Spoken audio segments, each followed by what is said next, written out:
Seperti yang sudah kita jadwalkan tadi siang Pak, Bu, untuk malam hari ini kita akan belajar tentang penyakit gout artritis atau asam urat.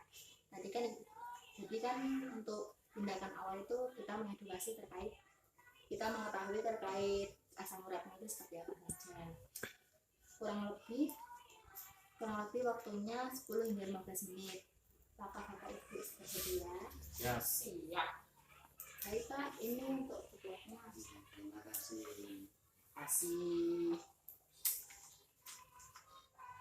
Baik, saya akan jelaskan dan Bapak nanti kalau misalnya ada pertanyaan langsung saja ditanyakan. Apabila jangan dimundur-mundur nanti takutnya lupa ya Pak Bu. Yang pertama kita akan membahas terkait asam urat. Asam urat itu merupakan penyakit metabolik yang disebabkan adanya kelebihan atau peningkatan kadar asam urat dalam tubuh. Kemudian biasanya itu merasakan seperti ada nyeri dan ada kekakuan sendi. Itu dipicu karena adanya monosodim urat. Monosodim urat itu karena adanya penumpukan kadar asam urat bagian persendian.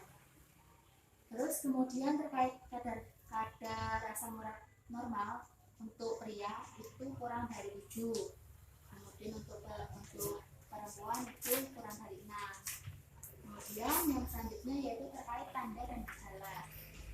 Itu kan seperti gambar yang di sini, itu kan ada sakit-sakit di bagian persendian jari. Itu kan itu adanya penumpukan asam urat Bu di daerah persendian. Terus tanda gejalanya terkait adanya peningkatan kadar asam urat itu salah satunya nyeri sendi. Terus kemudian adanya bengkak. Terus kemudian kulit di bagian sendi itu ada seperti sakit kemerahan, mengkilat gitu. Terus kemudian adanya terasa panas di raga. Kemudian adanya benjolan tersebut itu dikarenakan ada seperti adanya penumpukan asam urat di bagian persendian. Kemudian terkait kenapa kok ada peradangan dan juga kerusakan jaringan pada daerah persendian, itu yang awal kan tubuh memproduksi purin, diproses dalam tubuh, kemudian nanti hasil akhirnya itu asam urat. Asam urat itu secara normalnya biasanya dikeluarkan melalui kencing. Terus kemudian kalau misal ada kelebihan dalam tubuh itu, kayak ada kelebihan asam urat, ada yang dibuang dan juga ada yang tertimbun dalam tubuh. Biasanya yang tertimbun itu akan menumpuk di bagian rongga-rongga sendi. Kemudian saat ada penumpukan itu nanti secara terus menerus nanti kayak akan berubah dari asam urat itu menjadi kristal itu bentuknya seperti jarum. Jadinya kan bagian persendian ibu yang dirasakan Bapak mungkin itu kayak nyeri dan juga kayak bengkak, itu biasanya karena kristal tersebut Bu. Kemudian karena kristal tersebut akan terjadi peradangan pada bagian sendi.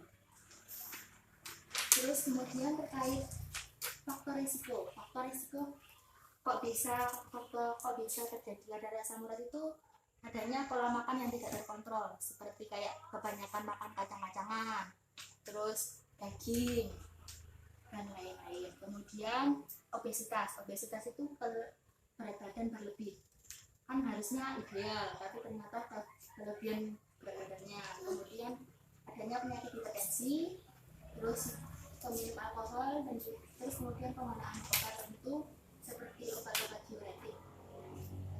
Kemudian yang selanjutnya diabetes dan juga penyakit ginjal. Terkait penata laksanaannya itu dibagi menjadi 2 Pak Bu. Jadinya itu ada dengan obat dan juga tanpa obat. Kalau tanpa obatnya itu seperti pengaturan pola hidup. Jadinya nanti diatur terkait seperti diet rendah purin. Jadinya nanti diatur seperti yang kita sudah jelaskan kemarin terkait diet rendah purinnya itu apa saja yang harus dikonsumsi dan juga dihindari. Kemudian yang kedua yaitu terus selanjutnya terkait obat.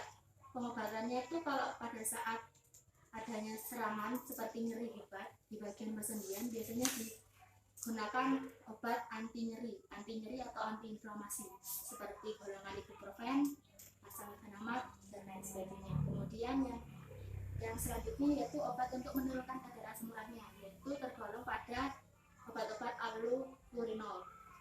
Terus kemudian yang selanjutnya yaitu obat untuk mencegah serangan, seperti obat-obat tergolong pada obat cortisone.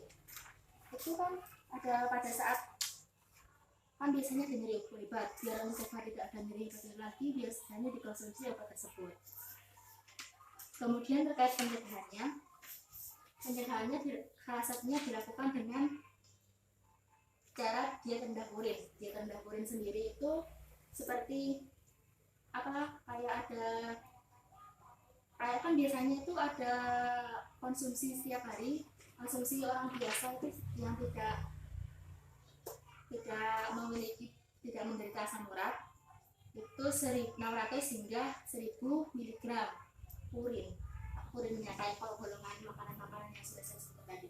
Kemudian untuk pada penderita asam urat, konsumsi purin itu harus dibatasi, yaitu sekitar 120 sampai 150 mg. Dia tersebut harus memenuhi dari Mbak mengatakan makanan yang rendah purin. Bahan makanan yang rendah purin itu apa saja? Seperti tolong dijelaskan apa aja. Oke, saya jelaskan lagi Ya. Pak Bu. Kemarin kan kita sudah membahas terkait di rendah purin apa saja yang harus dimakan dan dibatasi. Kemudian intinya saya akan jelaskan terkait sumber karbohidrat. Tadi kan ada mencukupi karbohidrat, protein dan lain-lain. Untuk karbohidratnya itu yang dianjurkan nasi, terus seperti bihun, roti gandum, makaroni, kentang, ubi itu kan termasuk karbohidrat yang dianjurkan. Kemudian sumber protein hewaninya telur yang dianjurkan, tapi yang dibatasi itu seperti daging, ayam, ikan tongkol dan lain-lain. Berarti ikan laut tidak boleh. Ikan laut boleh, tapi harus dibatasi Bu. Soalnya kan itu juga ada kandungan purinnya. Jadi aku tidak boleh minta ikan laut. Mana punya nggak asalnya Bu.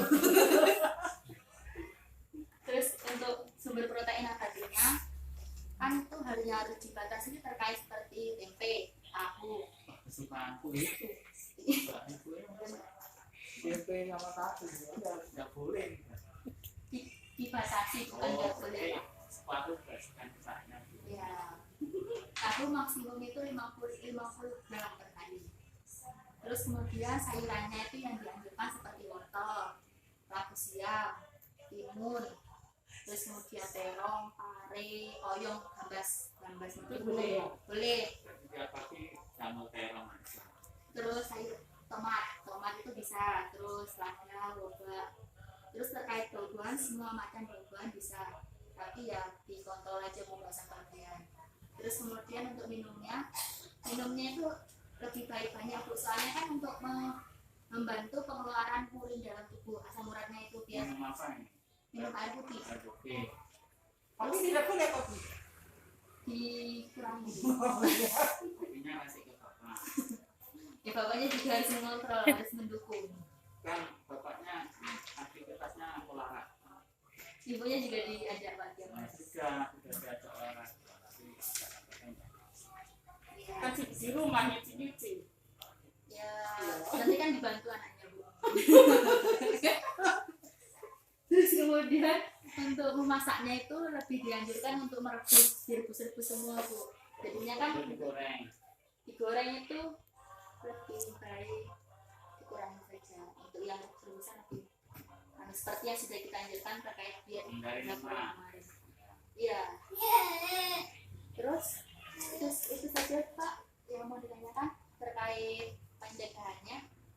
Ya mungkin kami lebih memilih pencegahan daripada mengobati. Ya, kan mungkin kalau butuh obat lagi ya langsung ke pemeriksaan layanan kesehatan gitu Pak. Nanti kalau kami perlu konsultasi lagi siap kan? Iya. Untuk diberikan informasi seperti itu. Iya. Terima kasih. Untuk Mungkin itu juga. sudah ada jelas.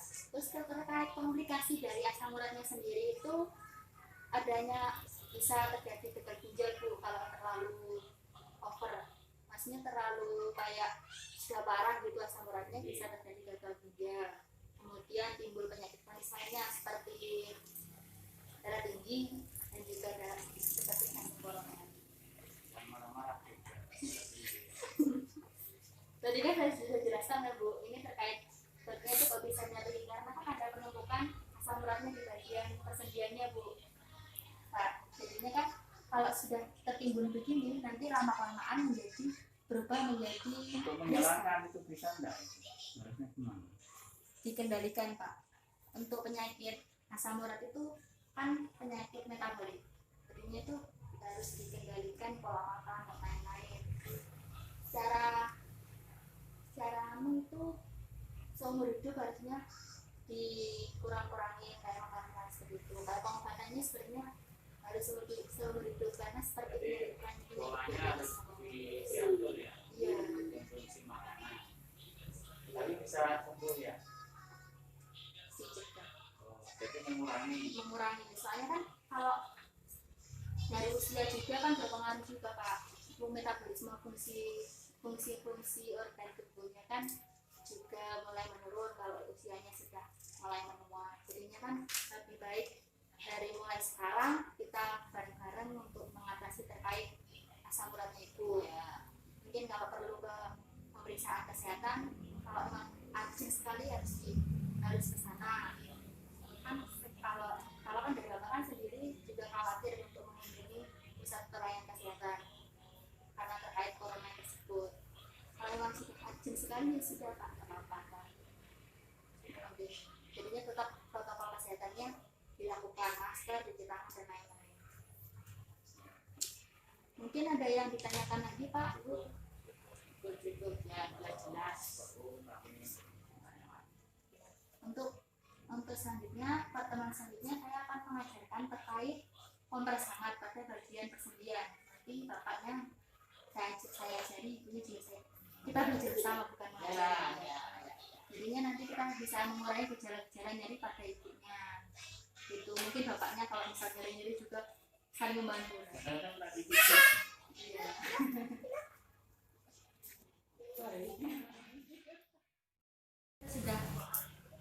Kita sudah membicarakan terkait penyakit. Nanti selanjutnya saya akan memberikan kuesioner terkait penyakit ini. Nanti Bapak Ibunya mengisi hasilnya bagaimana setelah dilakukan pendidikan kesehatan belajar bersama yang tadi. Terus untuk pertemuan selanjutnya kita akan melakukan kompres hangatnya itu tadi. Kita belajar bersama terkait kompres hangatnya bagaimana yang baik dilakukan. Baik Pak, Bu, sudah tidak ada yang tanyakan lagi. Terima kasih, sudah jelas.